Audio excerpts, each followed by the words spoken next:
శ్రీమాత్రే నమః. శ్రీ గురుభ్యో నమః.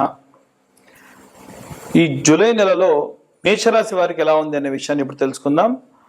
మేషరాశి వారికి సంబంధించి కుజుడు రాశాధిపతి. అలాగే వీరికి ఈ యొక్క మాసంలో ద్వితీయ స్థానంలో శుక్రగ్రహ సంచారం, అంటే ఆస్తి ఎసెట్స్ కి సంబంధించి నేను చెప్పేది ఇప్పుడు విద్యార్థులకి, గృహిణులకి, సినీ రాజకీయ రంగాల వారికి ప్రతి ఒక్కరికి వర్తిస్తుంది. ఈచ్ అండ్ ఎవ్రీ, అంటే ఇప్పటి వరకు మనం ప్రతిసారి కూడా ఏంటంటే మనము వీరికి ఎలా ఉంటుంది, విద్యార్థులకు ఎలా ఉంటుంది, ఇది కాదు, అందరికీ కూడా సంబంధించిన విషయం అనమాట. కాబట్టి ఈ యొక్క ద్వితీయ స్థానంలో శుక్రగ్రహ సంచారం ఉండడం వలన ఈ యొక్క ఆస్తి ఎసెట్స్ కి సంబంధించి మీ యొక్క బెటర్ హాఫ్ తరపు నుంచి, అంటే మీ యొక్క భార్య తరపు నుంచి ఏవైనా సరే మంచి అనుకూలమైనటువంటి పరిస్థితులు వచ్చేటువంటి అవకాశం ఉంది.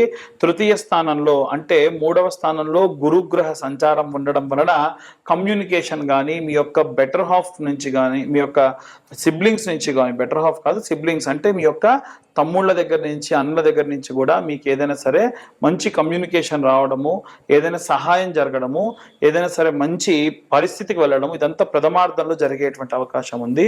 అలాగే చతుర్థ స్థానంలో బుధగ్రహ సంచారం. చతుర్థ స్థానం అని అంటే ఫ్యామిలీ కానీ, లేదంటే హెరిడిటీ కానీ, అంటే వంశపారంపర్యంగా వచ్చేటువంటిది. ఇది 4వ స్థానంలో ఉంది. 4వ స్థానం బుధుడు వ్యాపారానికి అధిపతి. అంటే వంశపారంపర్యంగా చేసేటువంటివి ఏవైనా సరే వ్యాపారములు ఉంటే ఈ యొక్క మేషరాశి వారికి బాగా అనుకూలంగా ఉండేటువంటి పరిస్థితులు కనిపిస్తూ ఉన్నాయి. ఏదున్నా ఇంకా 1.5 year అండి. 1.5 year తర్వాతకి మీకు కూడా ఏలినాటి శని ప్రారంభం అవుతుంది. చాలా జాగ్రత్తగా ఉండాలి. అలాగే ఈ యొక్క మేషరాశి వారికి చతుర్థ స్థానంలో కుజుడు మరియు కేతుగ్రహ సంచారం ఉంది. ఇది అంత మంచిది కాదని చెప్పవచ్చు. చూసుకున్నట్టయితే పంచమ స్థానంలో కుజుడు మరియు కేతుగ్రహ సంచారం ఉంది. ఈ యొక్క కుజుడు కేతుగ్రహం యొక్క కలయిక వలన విపరీతమైనటువంటి పరిస్థితులు వచ్చే అవకాశం ఉంది. ముఖ్యంగా ఎవరైనా సరే ఏదైనా రిలేషన్షిప్లో ఉంటే, వివాహం చేసుకోవాలని కానీ, ప్రేమించి వివాహం చేసుకోవాలని కానీ, ఎంగేజ్మెంట్ అయిన తర్వాత ఎవరైనా సరే వివాహం కాస్త దూరంలో ఉన్నటువంటి వాళ్ళు చాలా జాగ్రత్తగా ఉండాలి. ఏదైనా మాట్లాడకూడని కానీ, లేదా తెలవకూడని విషయం తెలవడం వల్ల విపరీతంగా మీరు నష్టపోతారు. అంటే ఆ యొక్క మ్యారేజ్ ఆగిపోవడం కానీ, ఆ యొక్క ప్రేమ విఫలం అవ్వడం కానీ, బ్రేకప్ అవ్వడం కానీ, విడిపోవడం కానీ, పెళ్ళైన వాళ్ళకి డివర్స్ లాంటివి రావడం కూడా జరగవచ్చు. ఎమోషనల్గా మీరు చాలా లో అయ్యేటువంటి అవకాశం ఉంది. అలాగే మీకు పంచమ, సప్తమ, ఈ యొక్క దశమ, ఏకాదశ స్థానాలన్నీ కూడా బాగానే ఉన్నాయి. కానీ 12వ స్థానము ఖర్చు, సొసైటీకి సంబంధించినటువంటి ఖర్చు కానీ, ఏదైనా దేవీ దేవతలకు సంబంధించినటువంటి ఖర్చు కానీ ఉండే అవకాశం ఉంది. ఈ 12వ స్థానంలో శనిగ్రహ సంచారం ఉండడం వలన వీలైనంత వరకు కూడా ఏదైనా సరే భయాందోళన వలన మీరు ఈ యొక్క దేవీ దేవతలకి ఆరాధన చేయడం జరుగుతుంది. ఇవన్నీ గోచారరీత్యా చెప్పేటువంటి విషయంలో మాత్రమే. పూర్తిగా మీ జాతకం విశ్లేషణతో కావాలి అని ఉంటే కింద ఉన్న నెంబర్ కాంటాక్ట్ చేయండి. మీ యొక్క పేరు, మీ date of birth, time, place ఉంటేనే చేయండి. ఇవన్నీ ఉంటే 2025 సంవత్సరంలో 2025 రూపాయలు ఛార్జ్ చేసి మీకు ఈ జాతకం 60 నుండి 70 పేజీలు అందించడం జరుగుతుంది. ఈ జాతకానికి ఎవరైతే ఈ జూలై నెలలో తీసుకుంటారో వారికి ఈ నెల ఒక కరుంగలి మాల బహుమతిగా ఇస్తాను. ఎందుకంటే పరిస్థితులు బాగాలేవు, అందరూ బాగుండాలి. కాబట్టి ఈ కరుంగలి మాలకు కూడా గోత్రనామాలు ఇస్తే పూజలో పెట్టిన తర్వాతకే ఇస్తాను. కొరియర్ ఛార్జెస్ కూడా ఏమీ తీసుకోను. మాకు జాతకం వరకే కావాలి, మాల వద్దు అంటే కూడా 2025 రూపాయలు మాత్రమే ఛార్జ్ చేయడం జరుగుతుంది. అందరూ ఎలాంటి రెమెడీస్ తీసుకోవాలనే విషయాన్ని ఇప్పుడు మనం తెలుసుకుందాం. జూలై నెల వరకు కూడా మనం ఎన్నో రకాలైనటువంటి అవాంఛనీయ సంఘటనలు ఈ సంవత్సర ప్రారంభం నుంచి కూడా చూస్తూ ఉన్నాం. వాస్తవంగా మాట్లాడుకోవాలంటే ఈ జూలై నెలకి శాపం ఉంది అని అంటూ ఉన్నారు. ఎందుకు తెలుసా అండి? ఈ యొక్క 2025 సంవత్సరానికి శాపం ఉంది అని అంటున్నారు. ఎందుకో తెలుసా? 2025 సంవత్సరం క్యాలెండర్ తీసి చూడండి, 1941వ సంవత్సరం క్యాలెండర్ తీసి చూడండి. రెండు సేమ్, ఉన్నటువంటి వీకెండ్స్ సేమ్, ఉన్నటువంటి వారాలు సేమ్, అన్నీ సేమ్. 1941వ సంవత్సరంలో World War II జరిగింది. పర్ల్ హార్బర్ మీద దాడి జరిగింది. 1500 మంది చైనాలో ఒక పెద్ద లోయలో పడి చనిపోయారు. అలాగే అమెరికాలో ఉన్నటువంటి ఒక కోల్ మైన్ లో కొన్ని వందల మంది చనిపోయారు. కొన్ని లక్షల మంది, కోట్ల మంది ఈ యొక్క 1941వ సంవత్సరంలో మాస్గా అంటే మూకుమ్మడిగా చనిపోయారు. అదే విధంగా చూసుకున్నట్టయితే ఈ 2025 సంవత్సరంలో మనకి పెహల్గాంలో ఉన్నటువంటి జరిగినటువంటి దాడి కానివ్వండి, రైలు యాక్సిడెంట్ కానివ్వండి, మన తెలంగాణలో టన్నల్ లోపల 9 మంది చనిపోవడం కానివ్వండి, అలాగే బెంగళూరులో ఐపీఎల్ సంబంధించినటువంటి ర్యాలీ తీస్తున్నప్పుడు 30 మంది దాకా స్టాంపేడ్లో చనిపోవడం కానివ్వండి, కుంభమేళాలో చనిపోవడం కానివ్వండి, అలాగే రీసెంట్గా ఎయిర్ ఇండియా క్రాష్ జరిగి 300కు పైగా మంది ఒకటేసారి చనిపోవడం కానీ ఇవన్నీ కూడా జరిగాయి. ఇవన్నీ కూడా ఇప్పటి వరకు గడిచిన 6 నెలల్లో మాత్రమే జరిగాయి. తెలుసా, ఏదైనా మొత్తంలో పెట్రోల్స్ లాంటి ఎక్స్ప్లోషన్స్ జరగవచ్చు. బయట ఆల్రెడీ వార్ జోన్ నడుస్తుంది ఇజ్రాయెల్ కి ఇరాన్ కి.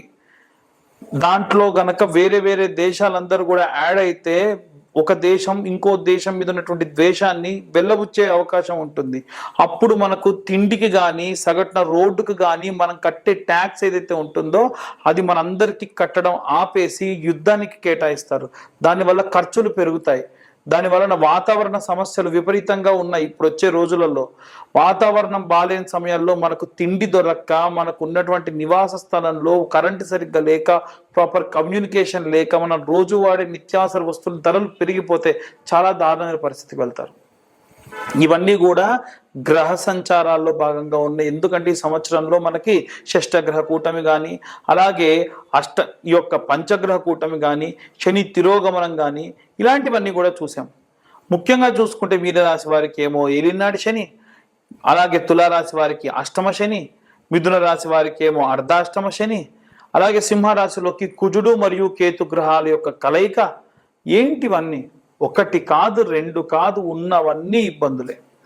కాబట్టి ఈ జూలై నుంచి 2వ ఫేజ్ అనేటువంటిది స్టార్ట్ అవ్వబోతుంది. జరిగే డిజాస్టర్కి సంబంధించి అందరూ చాలా జాగ్రత్తగా ఉండండి. బయట వాతావరణం బాలేదు, మీరు ప్రయాణం చేయాలంటే ఆపేయండి. మీకు ఏదైనా నెగిటివిటీ అనిపిస్తుంది, ఏదైనా చేసేటప్పుడు, వెళ్ళేటప్పుడు, పని చేసేటప్పుడు వెళ్ళకండి. మెట్రో స్టేషన్లో ఏవైనా కూలి కింద ఉన్న వాళ్ళు ఎవరో ఒకరు చనిపోయే అవకాశం ఉంటుంది. ఈ వీడియో ఆన్ రికార్డ్ ఉంటుంది, చూసుకోండి కావాలంటే. మనకి ప్రమాదం ఎటువైపు నుంచి వస్తుందో తెలియదు. గట్టిగా గాలి దుమారం వస్తే హోర్డింగ్స్ పడిపోయి మనుషులు చనిపోయే అవకాశం ఉంది. సో చాలా జాగ్రత్తగా ఉండండి. ఉన్నటువంటి గ్రహ సంచారాలు ఏవి బాలేవు, ఎవ్వరికీ బాలేదు. నిత్యం ఇంట్లో ప్రతి ఒక్కరు హనుమాన్ చాలీసా, దేవి భాగవతము, లేకుంటే చాగంటి గారు లాంటి వాళ్ళు యొక్క సుందరాకాండ లాంటి పారాయణాలు చేశారు, అవి వినండి. రోజు మీరు ఏదో ఒక మంత్రం చదవంటే చాలా ఈజీగా ఉండే మంత్రాలు. పంచాక్షరి మంత్రము ఓం నమ శివాయ అన్న మంత్రం చదవండి. ఇలాంటి కరుంగలి మాలలు ఉంటాయి. వీలైతే కింద ఉన్న నెంబర్కి కాంటాక్ట్ చేస్తే ఈ కరుంగలి మాలలు మీ గోత్ర నామాలతోని పూజ చేసి మీ దాకా అందించడం జరుగుతుంది. అలాంటి కరుంగలి మాలలు జపం చేయండి. రోజు 108 జపం చేయండి. ఓం నమ శివాయ జపం చేసేటప్పుడు కర్చీఫ్ పైన కప్పుకోండి. ఎందుకంటే భూమి నుంచి ఆకాశం మధ్యలో ఎవరన్నా సరే అటు ఇటు కాకుండా తిరిగేటువంటి కొన్ని ప్రేతాలు ఉంటాయి. వాటి ప్రభావం వల్ల చదివిన మంత్రం శక్తి దీనికి కానీ మీకు కానీ రాదు. అలా 108 సార్లు ఓం నమ శివాయ మంత్రాన్ని రోజు పొద్దున కానీ సాయంత్రం ఏదైతే 2 పూటలు కానీ జపం చేయండి. అలాగే ఓం క్లీం కృష్ణాయ వాసుదేవాయ హరయే పరమాత్మనే ప్రణతక్లేశనాశాయ గోవిందాయ నమో నమః అన్న మంత్రాన్ని చదవండి. ఇలాంటి మంత్రపఠనాలు చేయడం వల్ల విపరీతమైనటువంటి శక్తి లభిస్తుంది. రైతులకు విపరీతమైనటువంటి నష్టం వచ్చేటువంటి అవకాశం ఉంటుంది. ముఖ్యంగా పత్తి రైతులకు కానీ, మిరప రైతులకు కానీ చూసుకుంటే వాతావరణంలో జరిగినటువంటి మార్పుల వల్ల, వచ్చినటువంటి వరదల వల్ల, తుఫాన్ల వల్ల మీ పంట నష్టం జరుగుతుంది. ఏదైనా సరే పంట కోతకొస్తే ఇంకా బాగా కాస్తుందేమో ఉంచుదాము అనుకునేలో పంట ఖరాబ్ అయిపోతుంది. కాబట్టి ఏ సమయానికి చేసేటువంటి పనులు రైతులు ఆ పనికి చేసేసేయండి. రాజకీయాల్లో ఉన్నటువంటి ప్రముఖులలో ఒకరు మరణిస్తారు అని చెప్పి జూన్లో మనకు మార్చిలో ఉన్నటువంటి రాశి ఫలాల్లోనే నేను ఇంతకు మునిపే చెప్పాను. అలాగే గుజరాత్ ఎక్స్-సీఎం చనిపోయారు. నెక్స్ట్ ఇప్పుడు సినిమా ఇండస్ట్రీకి సంబంధించి ఒక వ్యక్తికి ప్రమాదం జరగబోతుంది. చాలా జాగ్రత్తగా ఉండండి. అలాగే ఈ యొక్క జూలై మాసంలో ప్రత్యేకంగా అందరూ కూడా ప్రత్యేకమైనటువంటి పూజలు ఏం జరిగినా సరే చేయండి. ముఖ్యంగా వారాహి నవరాత్రులు జరుగుతున్నాయి కాబట్టి వీలైతే ఈ వీడియోని మేము ఈ జూలై మాసం కంటే ముందే టెలికాస్ట్ అయ్యేట్టుగా చూస్తాం. అప్పుడు ఏమవుతుందంటే 25వ తారీఖు నుంచి మనకి అమ్మవారి యొక్క నవరాత్రులు ఉన్నాయి. ఈ నవరాత్రుల్లో సింపుల్ అండి, చిన్న గౌరమ్మను తయారు చేసుకొని అమ్మవారికి ఈ యొక్క వారాహి అమ్మవారికి కానీ శ్యామల అమ్మవారికి కానీ పీతవర్ణం అంటే గ్రీన్ కలర్ అంటే చాలా ఇష్టం, ఎరుపు అలాగే గ్రీన్ చాలా ఇష్టం కాబట్టి కుంకుమార్చన చేయాలి. అది కూడా కుబేర కుంకుమతో లేదా శుద్ధమైనటువంటి ఈ యొక్క మెరూన్ కలర్ కుంకుమతోని పచ్చకర్పూరం కలిపి కుంకుమార్చన చేయండి, చాలా మంచిది.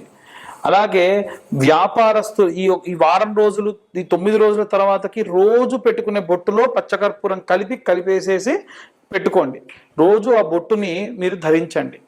ఇలాంటివి చేయడం వలన విశేషమైన శక్తి లభిస్తుంది. ఇవన్నీ గోచార రీత్యా చెప్పేటువంటి విషయంలో మాత్రమే. పూర్తిగా మీ జాతకం విశ్లేషణతో కావాలి అని అంటే కింద ఉన్న నెంబర్కి కాంటాక్ట్ చేయండి. మీ పేరు, మీ date of birth, time, place మాకు ఫోన్ చేసి మీ యొక్క ఇవన్నీ డీటెయిల్స్ అన్ని ఇవ్వడం వలన ఈ యొక్క 2025 సంవత్సరంలో 2025 రూపాయలు మాత్రమే తీసుకొని పూర్తిగా జాతకం మీకు అందించడం జరుగుతుంది. ప్రత్యేకంగా ఈ జూలై నెలలో ఎవరైతే జాతకం చెప్పించుకుంటారో వారికి కరుంగలి మాల ఉచితంగా ఇవ్వడం జరుగుతుంది. ఇది నా ఇంట్రెస్ట్ కొద్దీ నేను ఇస్తున్నా, అందరూ ప్రాబ్లమ్స్ నుంచి బయటపడాలి అనేది నా ఉద్దేశం. ఇంకోటి ఏంటంటే కొరియర్ ఛార్జెస్ కూడా తీసుకోను. కొరియర్ ఛార్జెస్ అంతకుముందు 100, అవుట్ ఆఫ్ స్టేట్ అయితే 200 ఛార్జ్ చేస్తున్నారు కదా, కొరియర్ ఛార్జెస్ కూడా లేకుండా నేను మీ దాకా ఈ యొక్క కరుంగలి మాల అందిస్తా. కొంతమంది ఫోన్ చేసి మాకు అట్లయితే కరుంగలి మాల వద్దని జాతకం వరకు ఎంత అనకండి.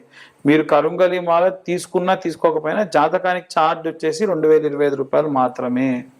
కాబట్టి ఇక అందరూ కూడా బాగుండాలి, అందరూ నేను ఉండాలని కోరుకుంటున్నా. సర్వే జన సుఖినో భవంతు. స్వస్తి.